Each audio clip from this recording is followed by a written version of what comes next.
Hello friends, delish Marathi किचनमध्ये सर्वांचे स्वागत आहे।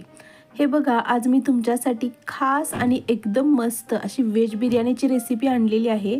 तुम्ही बघू शकता किती सुंदर आपली बिर्याणी तयार झालेली आहे आणि मी तुम्हाला दाखवते आपला तांदूळ कसा व्यवस्थित शिजलेला आहे।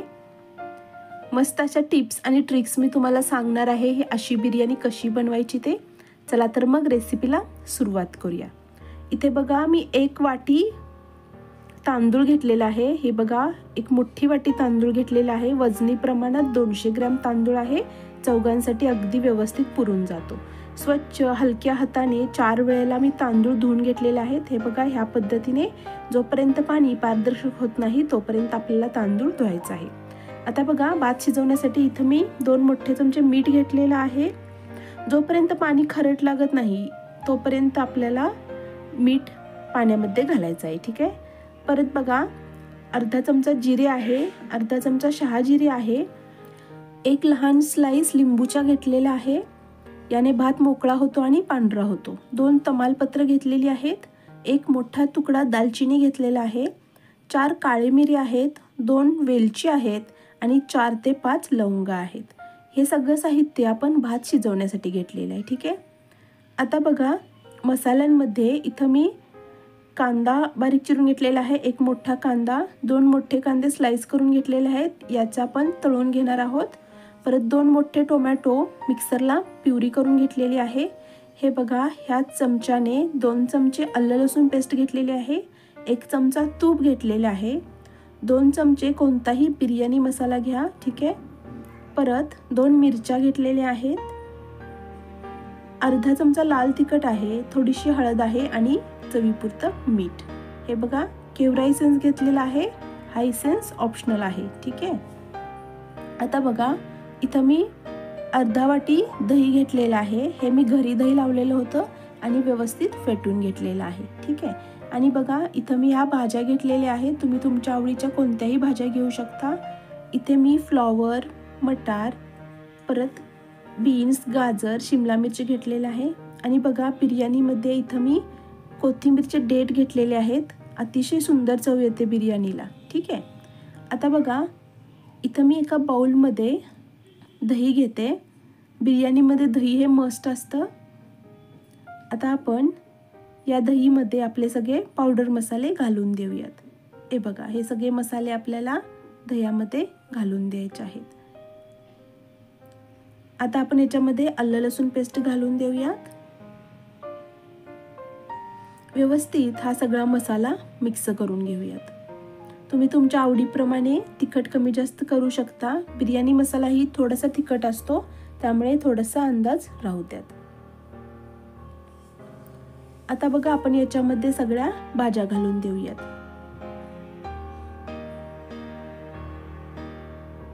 याच्यामध्ये तुम्ही पनीर वापरू शकता, बटाटा वापरू शकता, तुम्ही तुमच्या आवडीच्या कोणत्याही भाज्या याच्यामध्ये घालू शकता, ठीक आहे। व्यवस्थित आपण हा मसाला परतून घेऊयात। मिक्स करून झालेला आहे। आता 10 मिनिटासाठी या भाज्या आपण बाजूला ठेवून देऊयात। आता बघा, आपण कांदा तळून घेऊयात। यासाठी मी इथं 1 वाटी तेल गरम केलेलं आहे आणि अगदी लो फ्लेमवर आपल्याला हा कांदा तळून घ्यायचा आहे। इथं मी पसरट पॅन घेतलेला आहे, त्यामुळं कांदा तळण्यासाठी जास्त वेळ लागत नाही, ठीक आहे। आता ह्याच्यामध्ये बघा, अगदी चिमूटभर मी साखर घालून घेणार आहे, याने कांदा आपला अगदी कुरकुरीत होऊन जातो। 10 मिनिटासाठी कांदा आपण तळलेला आहे। अजून 1-2 मिनिटासाठी आपल्याला हा कांदा तळून घ्यायला हवा, ठीक आहे। आता हे बघा, हा कलर येईपर्यंत कांदा आपल्याला तळून घ्यायचा आहे। अगदी लो फ्लेमवर मी कांदा तळलेला आहे, ठीक आहे। हा कांदा आपण काढून घेऊयात। आत्ता जरी हा थोडासा मऊ दिसत असेल तरी थंड झाल्यानंतर हा कांदा अगदी कुरकुरीत होऊन जातो। कांदा तळल्यानंतर उरलेल्या तेलामधलं मी थोडंसं तेल बाजूला काढून घेतलेलं आहे आणि उरलेल्या तेलामध्ये आपण पुढची कृती करून घेऊयात। हे बघा, बारीक चिरलेला कांदा इथं सगळ्यात आधी व्यवस्थित भाजून घेऊयात। एक मोठा कांदा मी इथं घेतलेला आहे, ठीक आहे। व्यवस्थित भाजून घेऊयात।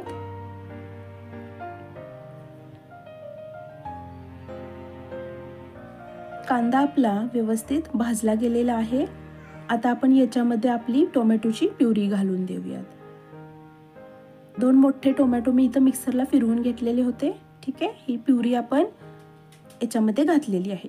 आता आपल्याला जोपर्यंत टोमॅटोचं पूर्ण पाणी आटत नाही तोपर्यंत कांदा आणि टोमॅटो व्यवस्थित भाजून घ्यायचा आहे. 5 मिनिटानंतर तुम्ही बघू शकता टोमॅटोचं पाणी पूर्ण आटलेलं आहे. आता आपण याच्यामध्ये मगाशी आपण दह्यामध्ये मॅरिनेट केलेल्या भाज्या घालून देऊयात.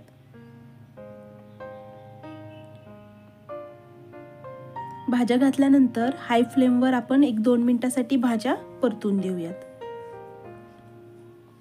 आपण मॅरिनेट करताना याच्यामध्ये मीठ घातलेलं आहे, त्यामुळे भाज्यांना थोडंसं पाणी सुटून जाईल. ठीक आहे, तर बघा 1-2 मिनिटासाठी हाय फ्लेमवर भाज्या परतून घेतलेल्या आहेत. आता आपण झाकून देऊयात आणि 10 मिनिटासाठी या भाज्या शिजवून देऊयात. ठीक आहे,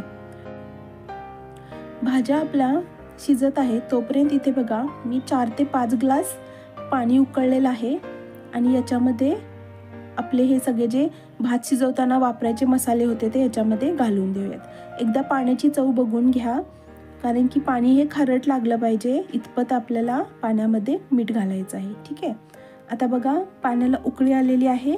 आता आपण याच्यामध्ये आपला तांदूळ घालून देऊयात. इथं मी बिर्याणीचा तांदूळ वापरलेला आहे. हा खास मिळतो, तुम्ही कोणत्याही किराणामध्ये बिर्याणी तांदूळ द्या बोललात की हे असे लांबडे बिर्याणीसाठी असलेले तांदूळ मिळून जातात. आता बघा पाण्याला उकळी आलेली आहे. आता घड्याळी 4 मिनिटं आपल्याला हा तांदूळ शिजवून घ्यायचा आहे. अगदी परफेक्ट असा हा तांदूळ मग शिजून जातो. हे बघा बरोबर 4 ते 5 मिनिटानंतर आपला हा तांदूळ असा व्यवस्थित शिजलेला आहे. मी तुम्हाला दाखवते. हे बघा बरोबर 90% आपला हा तांदूळ शिजला गेलेला आहे. आता गॅस बंद करायचा आहे आणि आता आपण लेअरिंग सुरू करूया. हे बघा तांदूळ शिजलेला आहे. 5 मिनिटासाठी भाज्याही आपल्या वाफवल्या गेलेल्या आहेत. जर तुम्हाला अगदी घट्ट अशी ही भाजीची ग्रेव्ही वाटत असेल तर तुम्ही याच्यामध्ये थोडंसं पाणी घालू शकता. मला हे एवढं पाणीचं पुरेसं वाटत आहे. ठीक आहे, आता आपण याच्यामध्ये आपला शिजवलेला तांदूळ घालून देऊयात. अगदी हलक्या हाताने आपल्याला हा तांदूळ पसरवून द्यायचा आहे. जर तुम्ही इथे गडबड केली तर भाताची जी शीतं आहेत ती मोडू शकतो आणि दिसायला बिर्याणी चांगली दिसत नाही. हे बघा व्यवस्थित आता लेअरिंग करूया. तांदूळ आपण भात आपण व्यवस्थित पसरून देऊयात. खडे मसाले जर आवडत नसतील तर तुम्हाला दिसतील ते मसाले तुम्ही काढू शकता. याच्यामध्ये जी लिंबूची स्लाइस होती तीही मी बाजूला काढून घेतलेली आहे. भात आपला पसरवून झालेला आहे. आता आपण याच्यावरती कोथिंबीर पसरवून देऊयात. परत आपला खास असा तळलेला कांदा, यालाच बिर्याणी म्हणतात. कांदा आपला मस्त कुरकुरीत झालेला आहे. आता अगदी लो फ्लेमवर आपल्याला 10 मिनिटासाठी ही बिर्याणी शिजवून घ्यायची आहे. त्याआधी आपण 1 चमचा तूप सगळीकडे पसरवून देऊयात. बघा आणि आपण आता याच्यावरती थोडासा केवडा इसेन्स घालून देऊयात. केवडा इसेन्स ऑप्शनल आहे, अवेलेबल असेल तर घाला, खूप छान फ्लेवर येतो, नसेल तर स्किप करा. आता आपण झाकून देऊयात आणि 10 मिनिटासाठी लो फ्लेमवर बिर्याणी वाफवून घेऊयात. 10 मिनिटं वाफवलेली आहे आणि 10 मिनिटासाठी मी बिर्याणी थंड करून घेतलेली आहे. तुम्ही बघू शकता व्यवस्थित आपला जो भात आहे तो शिजला गेलेला आहे. मस्त अशी आपली बिर्याणी तयार झालेली आहे. मी तुम्हाला दाखवते, अगदी ड्राय नाही आणि अगदी ओलसरही नाही अशी आपली बिर्याणी तयार झालेली आहे. आणि प्रत्येक भाताचं ते शीत आहे ते वेगळं झालेलं आहे. तुम्ही बघू शकता किती मस्त आपली बिर्याणी रेडी झालेली आहे.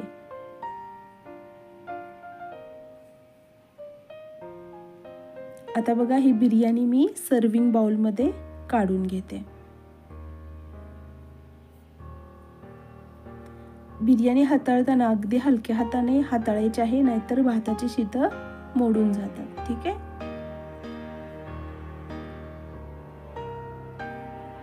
तर तुम्ही बघितलं किती झटपट आणि एकदम सोप्या पद्धतीनं मी तुम्हाला व्हेज बिर्याणी दाखवलेली आहे. अगदी व्यवस्थित आणि रेस्टॉरंटच्या चवीची बिर्याणी तयार होते. एकदा नक्की बनवून बघा.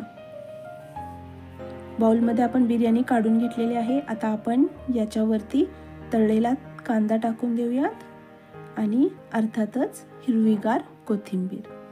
अशी ही आपली झटपट व्हेज बिर्याणी तयार आहे. या बिर्याणी बरोबर तुम्हाला सालन याची गरज लागणार नाही, कारण की मस्त ओलसर अशी ही आपली बिर्याणी तयार झालेली आहे.